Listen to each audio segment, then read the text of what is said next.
Ladies and gentlemen, at the end of the last show, I had told you that I had been asked to run for a school board position here in Bethel Park. And I said, if you have any comments, let me know if you think I should do it or not.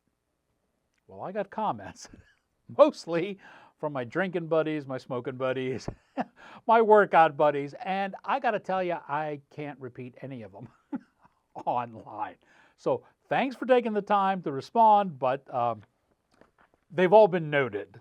You know, we're still 2 months away from Halloween, yet we're starting to be inundated with Halloween-style movies. There's a big shakeup going on at the Critics' Choice Association, the association of which I am one of the initial members. I think when I joined, there was like 42 people in this organization. Now there's over 600, and it was inevitable that this change would come around. It is an attempt to censor dissenting voices. Isn't that something that always happens with these types of organizations? We'll talk about all that and a whole lot more as Cinematic Class is about to begin, and your professor is in.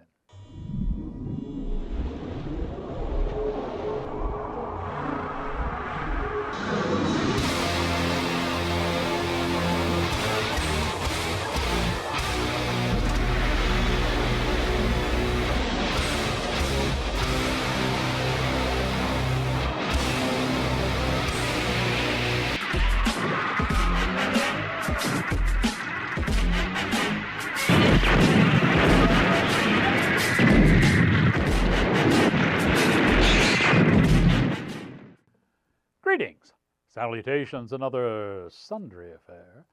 I am your cinematic professor and purveyor of truth in movies. And before we get under tonight's festivities, let me remind you that right now there is a 40% sale going on at the official Rex Reel store. This is a great time to get your back-to-school items. Take a look at these. Notebooks, mouse pads, computer holders, iPhone holders, they all look great, don't they? With the official Rex Reel brand. 40% off sale, back to school. Check it out today. Here's the URL for you. The official Rex Reel store. I told you there was an awful lot of Halloween-flavored movies in tonight's show. Let's get started, shall we? Boogieville clearly demonstrates that people, desperate people, will do very desperate things. Let's take, for example, Ham and Jody. They're living a scam, and they've amassed major debts in so doing, and they've also crossed a few nefarious no-goods in the wrong way. So what do? They skip town, of course. They are desperate for money, so they offer their services at a remote trailer park. Now, Crawford is the man who is the current caretaker of this trailer park. He can certainly use their help. But unknown to Ham and Jody, it is the habitat of a pack of vampires. They are ruled by Madison, and Madison has an eye for Jody. It's written by Henry Gravel and directed by Sean Cronin. Boogieville stars Erethan Putra, Eloise Lowell Anderson, one of the dreaded three named people in Hollywood, Jonathan Hansler, and Sean Cronin, who is the director, also puts himself in a nice, juicy role right now. Let's peel back those veils of time, back to the early Cretaceous period, and check in with the nation's first and only prehistoric film critic, Rex Reel.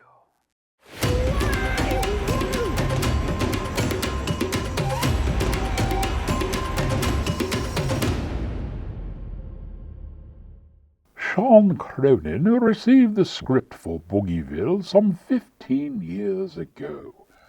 It took him this long to bring the story to the silver screen.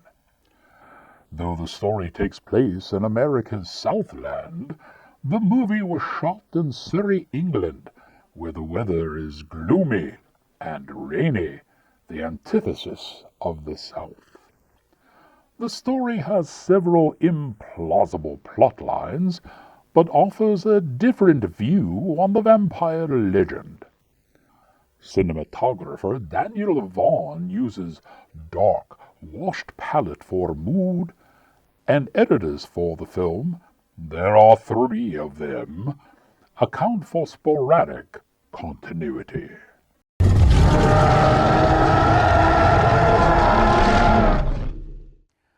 Say vampire films, like werewolf films, are always a lot of fun. Boogieville is certainly worth a look, even though it is a bit quirky. Madison Farm, mobile home park. You see anything? I can just make out some trailers or something. This place looks abandoned.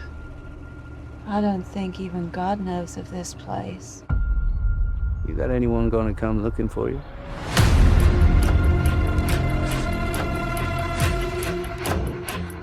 Never leave this house at night. There are yet to be identified animals struck again last night. All the recent murders, including the slaughter last night in Marcy's, still unexplained. Tell me what the hell is going on? Vampires. Notice there ain't no any blood around here. Not a single drop. Can I help you? I'm not so sure it was an animal.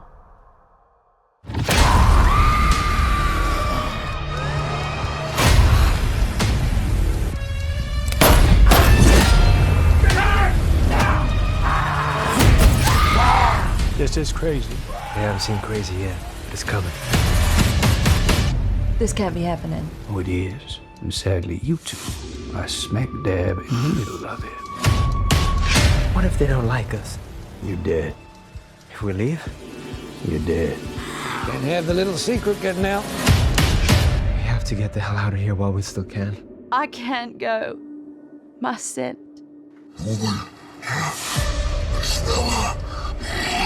Bring her to me! You don't need her. Bring her!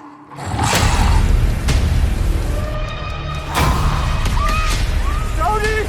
I want to see y'all burn! I got some bad news about Bogeyville.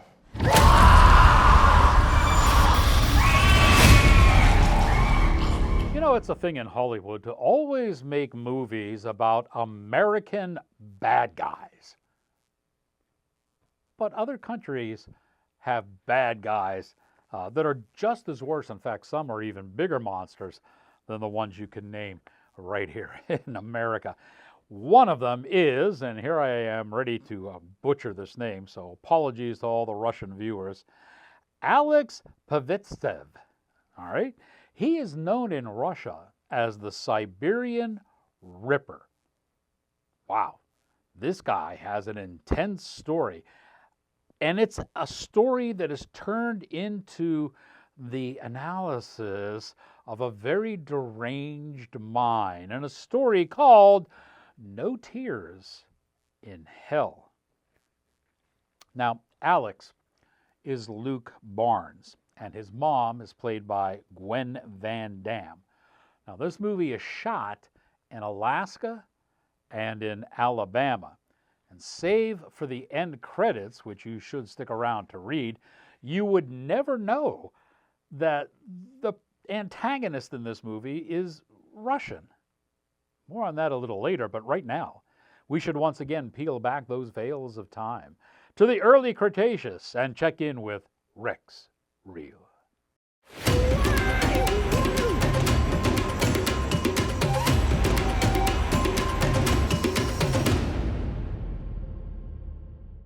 Writer-director Michael Cassie weaves an intricate tale of a psychopath, tossing in all the social justice platforms the progressives adore.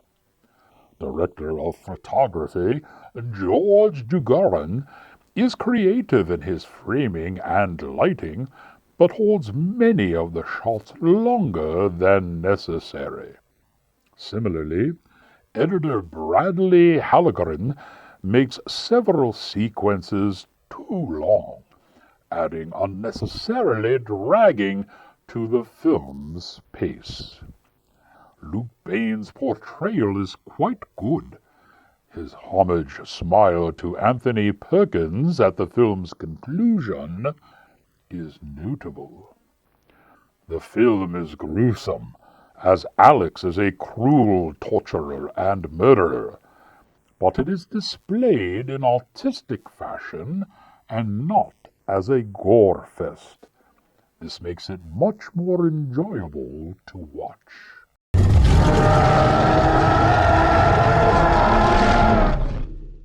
While Michael transforms this tale into an American story, the Siberian Ripper was quite the serial killer. A little bit like Jeffrey Dahmer, he made meals of his victims. He is credited for having murdered and consumed over 80 people. In typical Hollywood fashion, Michael puts much of the blame of the Siberian Ripper's deeds on the evils of capitalism. I know, it makes no sense. The opening dialogue of this movie is absolutely nauseating. Oh, and just a tidbit from real life here, so you know, the Siberian Ripper, the real one, completed his sentence and was released from his prison insane asylum just a short time ago. This is a good excuse not to allow transients from Russia into the country. Poverty is a threat to democracy. Listen, I got a job. Easy beanie. That's it? That's it. It's just through here. I was gonna do my part. Should turn on the lights. Just stay close to me. The only way I knew how. I was gonna help eradicate this growing filth. The days and nights have started to bleed together, and I can feel my bloodlust becoming more insatiable, more and more unstable. But yet, I'm not worried, because I have Mother. Dinner's ready. I did it again. You drag him to the bathroom, and I'll take care of the rest, baby. Mothers always take care of their children. Someone got killed in here. A kid. Look, Detective, I've worked this beat for nearly 2 years. These aren't people. I think you're wasting your time on this one. I know you think you're better than us, and we're all beneath you. I know who you really are. I know what you are. We may have a problem. Then take care of it. Something is not right about this guy. You're not exactly giving me a lot to go on here. Well, I mean, they didn't come back. Do you have any idea how many runaway kids there are each year?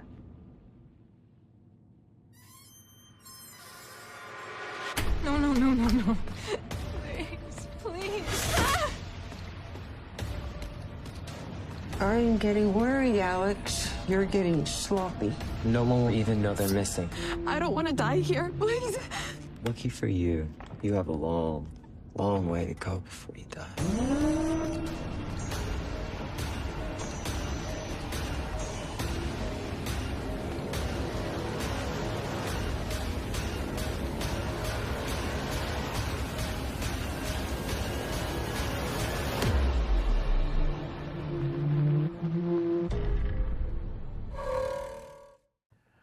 A bunch of Canadians want to rewrite history and the Civil War. More on that when Outtakes with Rex Reel continues right after this.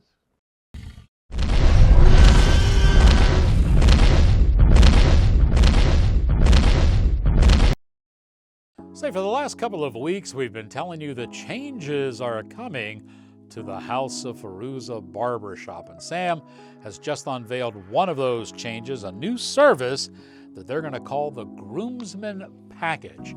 Now, it's called groomsmen because basically, guys who are in a wedding, they get the groomsmen together and you do something like this for your groomsmen. But actually, it's a service that is provided for any group of guys. It has to be at least 5 of you, and it's a pretty nice package. Now, here's a quick rundown. You can select up to 3 different levels of service, and the categories are all listed for you. And then when you show up at the barbershop, you get complimentary beverages, you get full access to the pool table, and then you get a personalized grooming kit for each member of the party. Then you sit down in the chair and you just let yourself go as Sam and his crew take really good. You know, I've had some of these things, the facial massage and whatever. It's really some good stuff. You know, to prepare for this, you're going to have to call and make a reservation, so they can only take the reservations by phone, and you should give them about 2 months to set everything up. But it sounds like a great package, especially if you're doing something, you know, with a group of guys, or if you're getting married and you want to do something special for your groomsmen. It's a great package. Call Sam, he'll tell you all about it at the House of Fairuza Barbershop. They're located at the corner of South Park Road and Drake Road. You want to like it.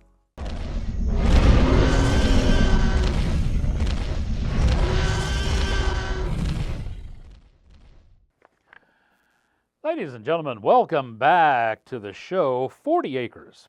It's kind of an interesting film. It's a Canadian film. It is post-apocalyptic, but it attempts to relive, if you will, the Civil War. It was written and directed by R.T. Thorne. Now, this is his directorial debut. The film stars Danielle Deadwyler, and I got to admit, she plays this role very, very well in this movie. She is the matriarch of a black. Apparently, what has happened is this black family back in the American Civil War, when the war was over, migrated up north into Canada, and they now have a farm spread in Canada.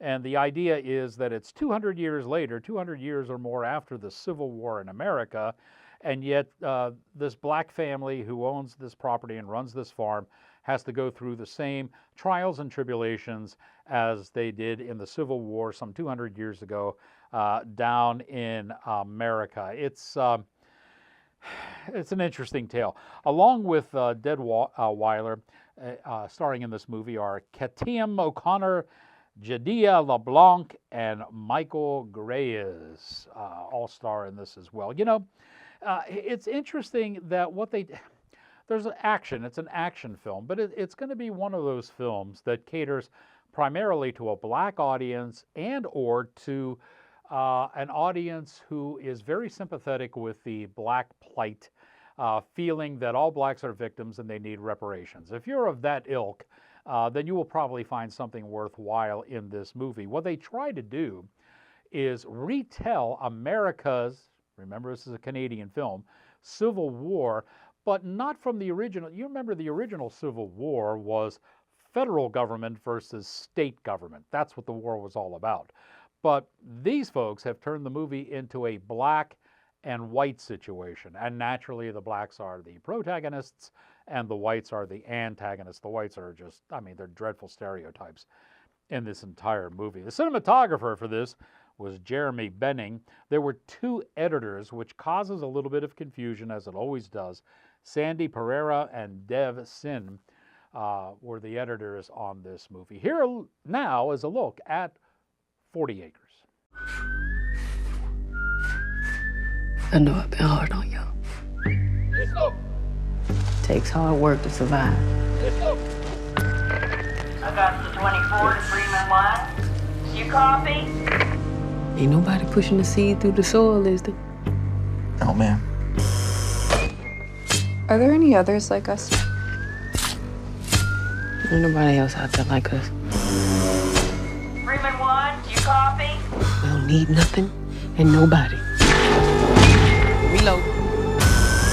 Work now. Rest when we're dead. Yeah, come on. Augusta 24 to Freeman 1. You copy? Afternoon, Augusta. You've heard about the attacks by now? Thought your Union Army was gonna come and take care of it. They're not. They're dead. All of them.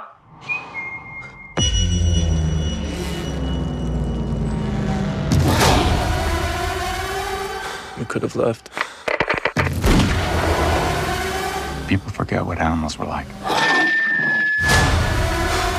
What matters now is how we react. shoot first, don't ask questions. We ain't waiting on no revenge. They gonna end up dead anyway. You need help? Please! All we need is right here. You don't want us to trust anyone because you can't trust anyone else. We don't need nothing and nobody. Get back! Please! Please!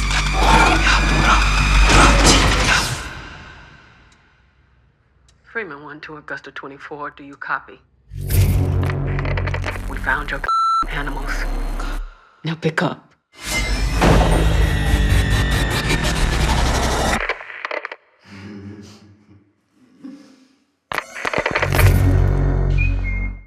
If you like wuxia movies, wow, do I have one for you.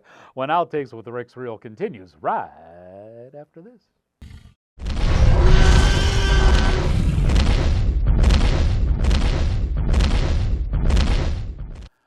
Another sponsor of our show is Gabriel Mastracci and his art. I'll tell you what, he just finished up the Fairfax Comic-Con, and later this month he'll do the Oktoberfest down in Lovettsville, Virginia. This is a great place, if you're in the area, a great time to stop in and see some of his work. Here's a couple of his latest drawings that he has done. These are really kind of cool. And you can get them both in the black and white and in the color versions. And of course, don't forget his official dinosaur coloring book. This thing is pretty amazing. I know a lot of people that have picked them up and just enjoy the heck out of drawing and coloring these pictures. So the book is available online. Here's how you can get it. And the public appearances are coming up. Next one is in Lovettsville, Virginia. And hopefully, I'll be down there for that. Hopefully, we will see you there. Gabriel Mastracci Art. Not only his art, but he does branding and marketing as well. Give him a call. Check it out today.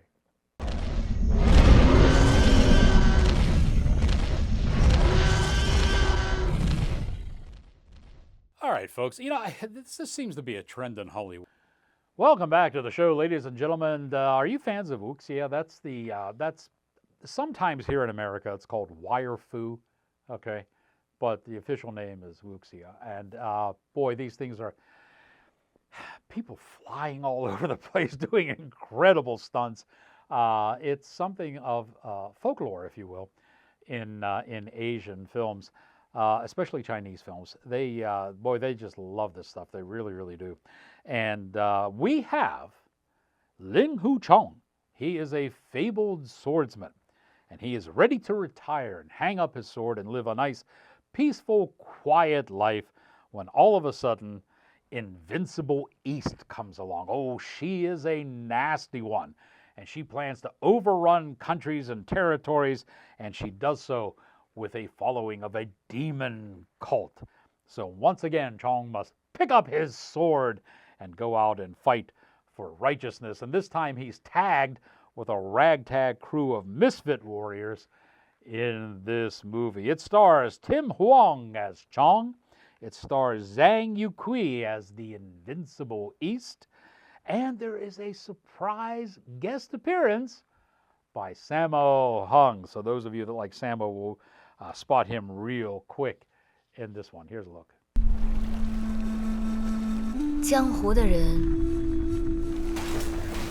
蝇营狗苟、熙熙攘攘，皆为利尔。这江湖乃是是非之地，早晚将你裹挟吞噬。有州，魔教妖人结为知己，也是与武林正派为敌。 交出《葵花宝典》，你可想清楚？这江湖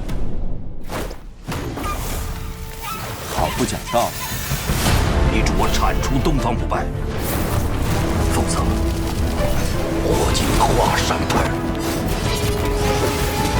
你害死了这里所有人！喝过这绝情酒，今日必须有一个了断。你我这一场相逢。 何不相亲？动手吧！每个人这一生都有别人无法了解的选择。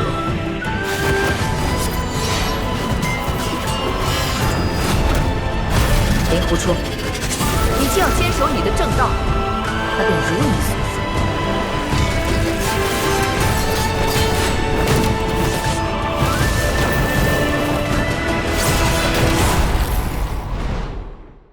The Invincible Swordsman. You know, there are some wuxia movies that, it's used sparingly, so as a result, it's a little bit more palatable.